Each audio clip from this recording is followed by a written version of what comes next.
What is going on, everybody? There's Lukey Boy here. Today we're going to talk about critters plots, but not the traditional thing that I usually go on about. See, a lot of my video content can include this, just because I'm very familiar with them. But actually, what I was wondering here, which is also something you can do for other projects, is how to value the value of the plots. Okay, obviously you can value it by what it is now. You can value it in terms of the historical data.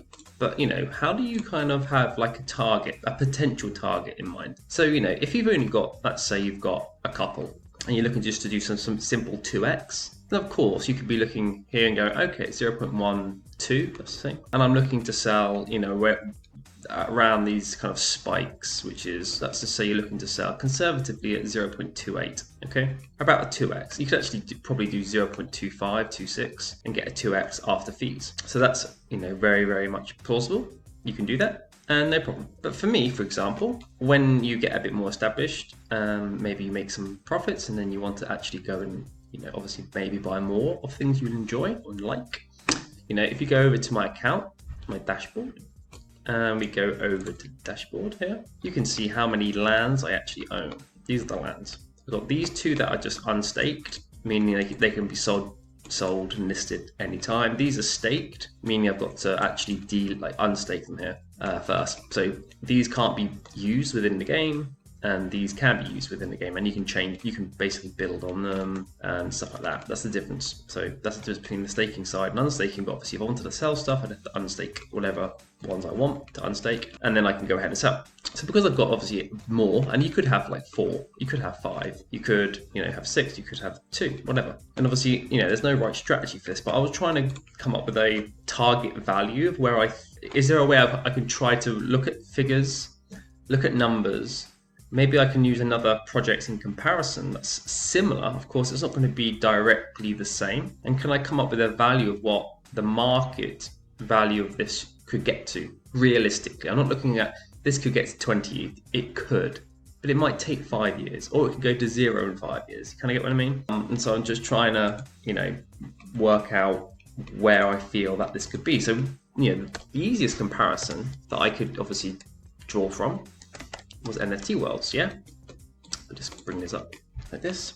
So at the moment it's 7.7, right? And if you go to obviously activity, where was the highs? The highs was around 20. You can't see the average there being 20, but it was. It just obviously means that intraday, it did get up to that price, but on average it was around 18.55. But I'm going to use the 20 ETH as the top, because obviously if you are monitoring this on if you're just monitoring it on like a 5-minute basis, you could catch sales at that 20 ETH or like 19 to 20 ETH. So we're going to use that 20 ETH as the top barrier, because I basically want to, it's very hard to obviously go, what could this go to? And back here in NFT worlds, I was playing around with NFT worlds back here, 0.1.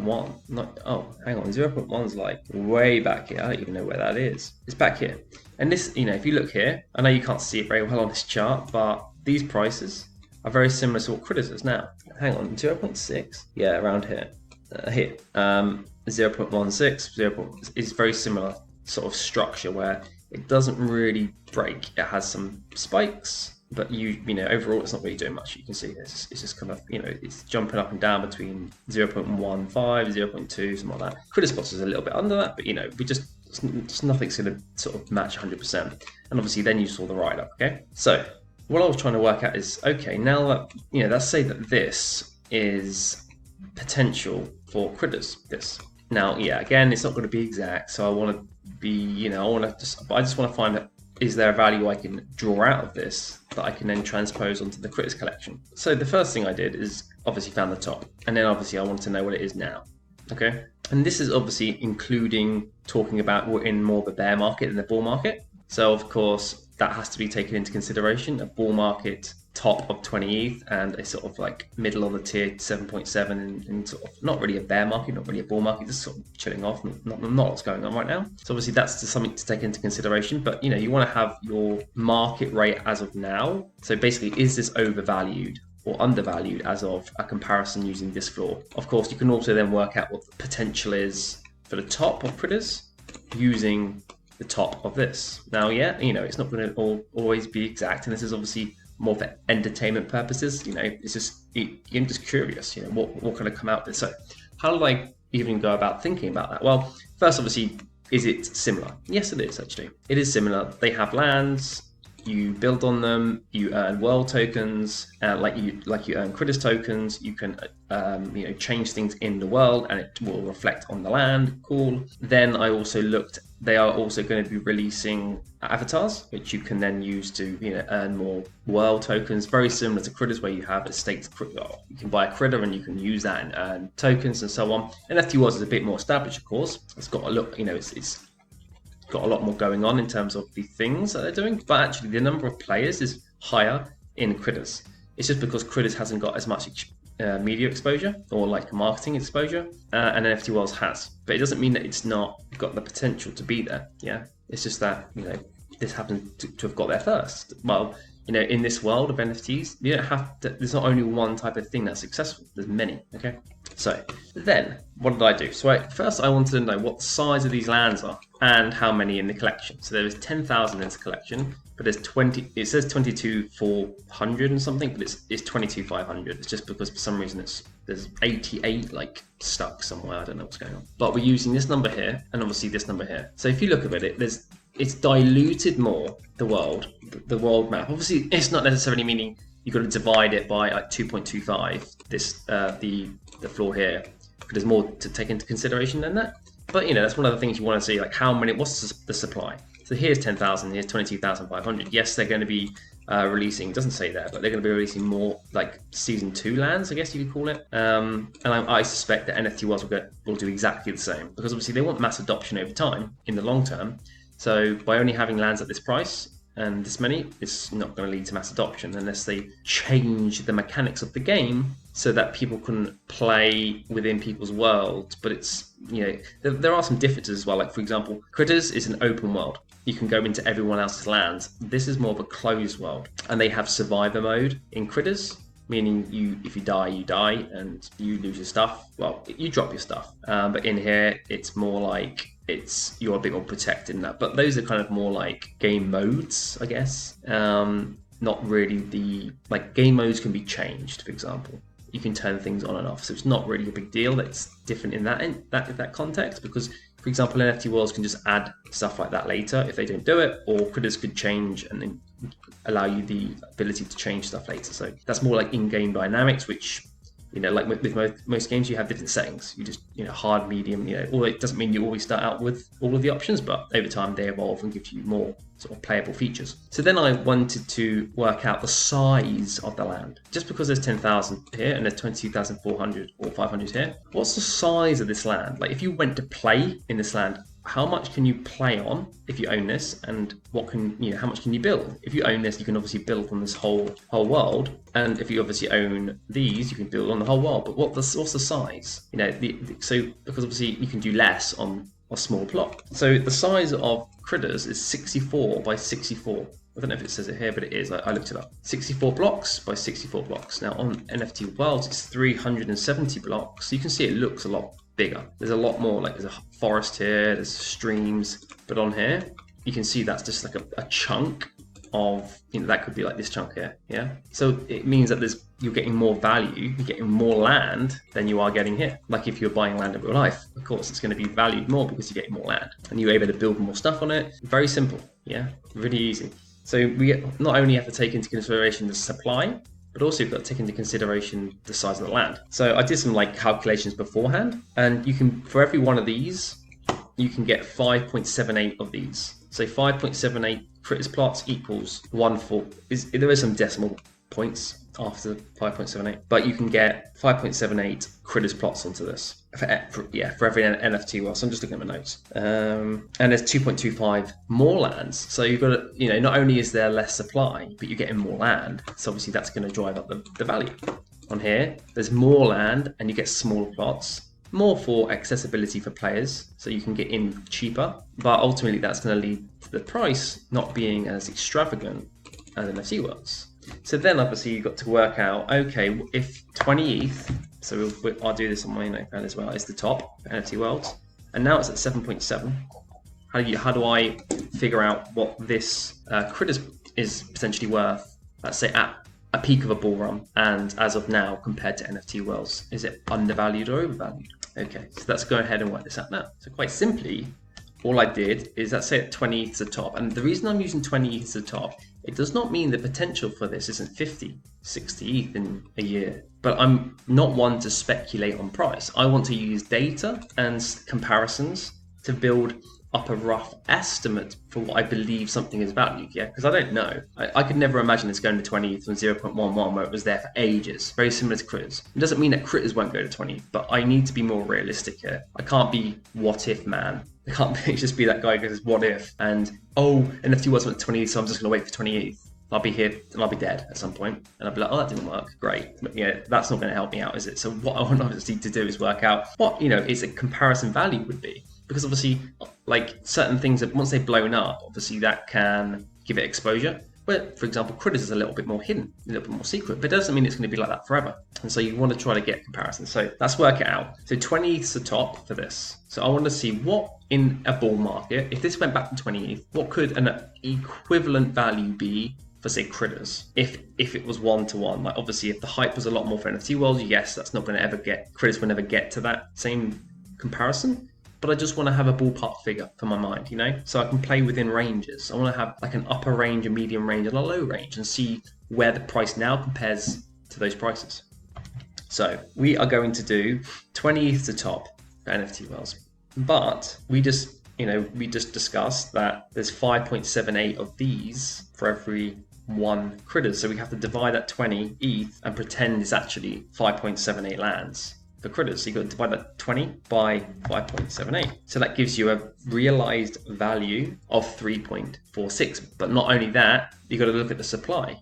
The supply is far greater in critters, so you've got to then divide it by 2.25 to get basically to make it fair and balanced. So imagine that there was imagine it was 1-to-1 almost. What would the comparison be? So anyway, the number that comes out is 1.5 ETH. So if NFT was at 20 and critters, and they both had the same exposure and the same hype, and everything was across the board the same, and yes, that's not going to actually be real. That's not going to be what the case probably will be, but we want something. We don't want to just be grasping at thin air. Then you would get 1.5 ETH. But of course, we're not playing right now with 20 ETH. So that's still a good number to put down, yeah? Because I can go, okay, I see potential that if this could get to 1.5 ETH per land, because NFT world's got to 20. So in the right circumstances, the right bull market, maybe the next cycle, the cycle after, plus the right hype and marketing, which will be implemented by the project over time. Obviously, you would monitor that and see, are they intending to do that? Yes. Are they obviously you need to build up more comparisons than what I'm talking about, but I'm just trying to get to the numbers. So 1.5 ETH, yeah.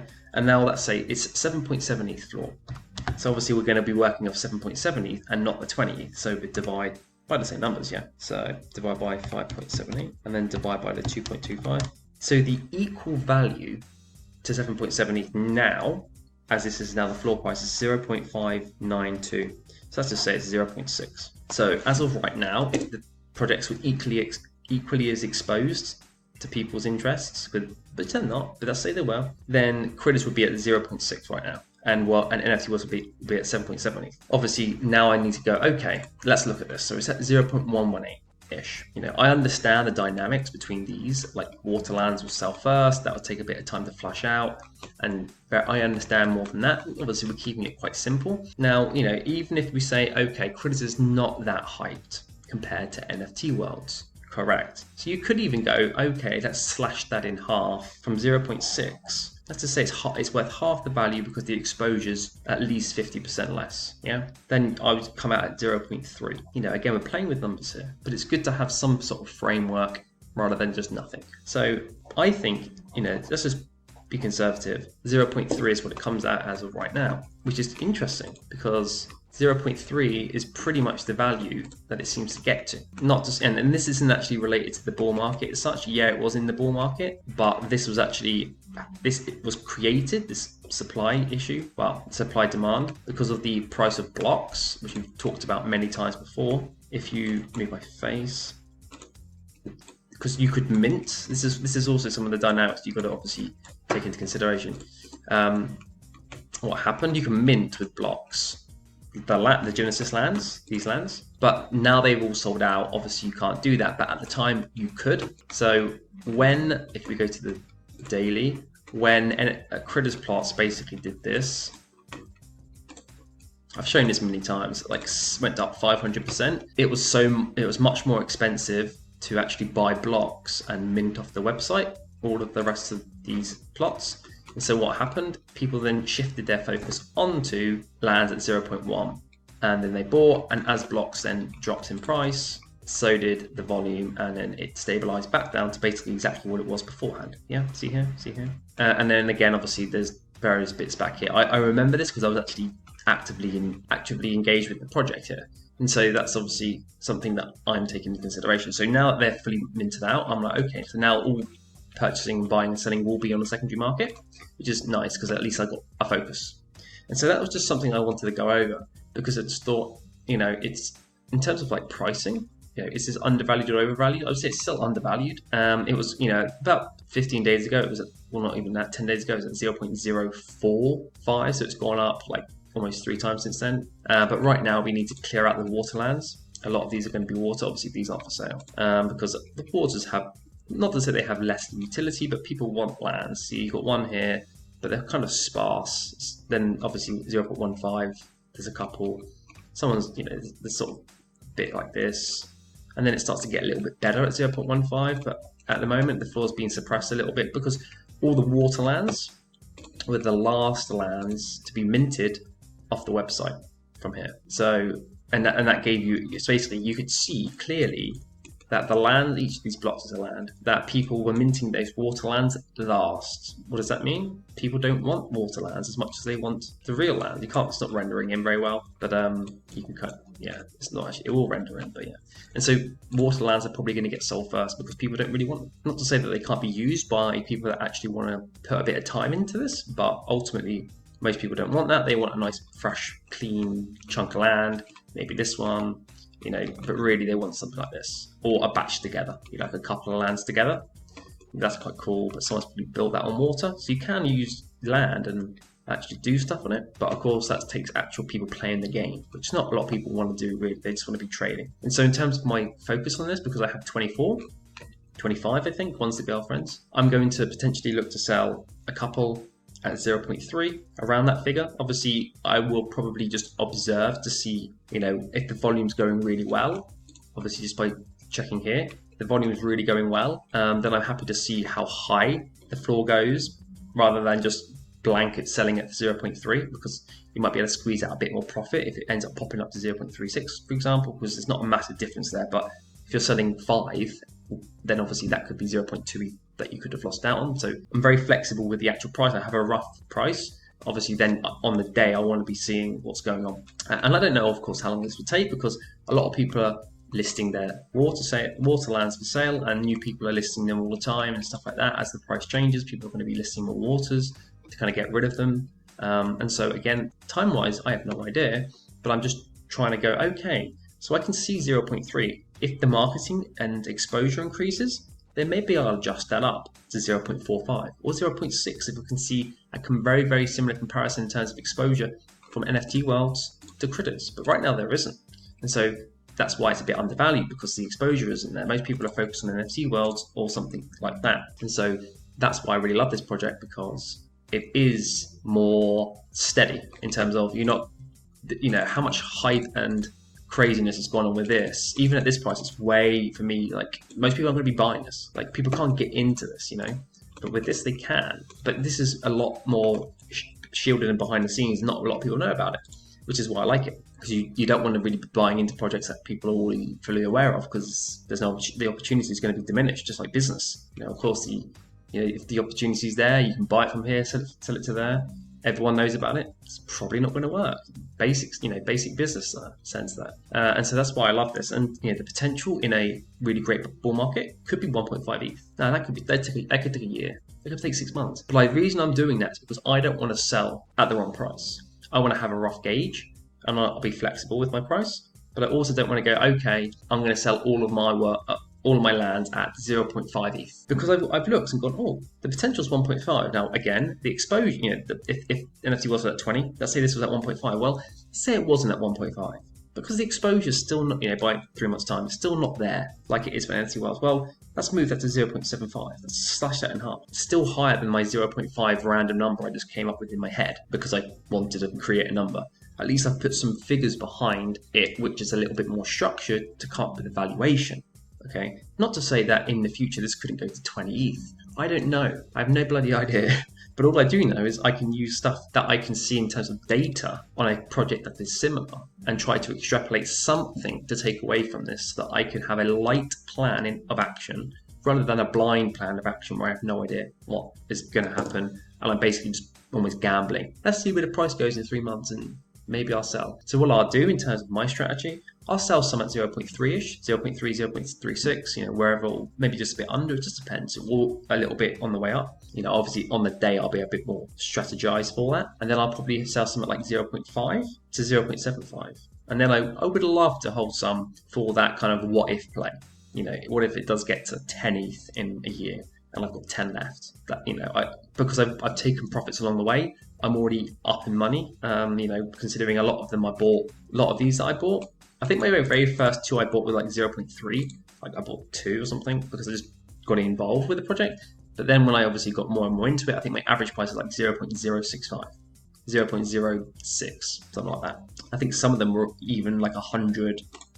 And I think some of my lands are free because I own a Genesis Critter, which gets me blocks. And with those blocks, I was able to get lands before they minted out. And I basically just paid gas. So I got a handful of lands. Can't remember how many now. I need to go back through my transactions. Maybe got 4 or 5 that were basically free because my critter was just getting free blocks for having one. Well, in theory, you have to buy a critter, of course, but besides that. And so I just paid gas. So, on my average price, it's probably 0.06, even including the ones that I paid 0.30 for. So I'm going to leave the video there. It's just food for thought. This is something that you can go ahead and do in your own time with other projects. If that is something you're able to do, of course, you've got to draw comparisons for things because that's what you can do. Collect data from similar things and hopefully get an idea of what you're going to do. So I'm going to leave it there. Hopefully you enjoyed it and I'll see you all on the next video. See ya.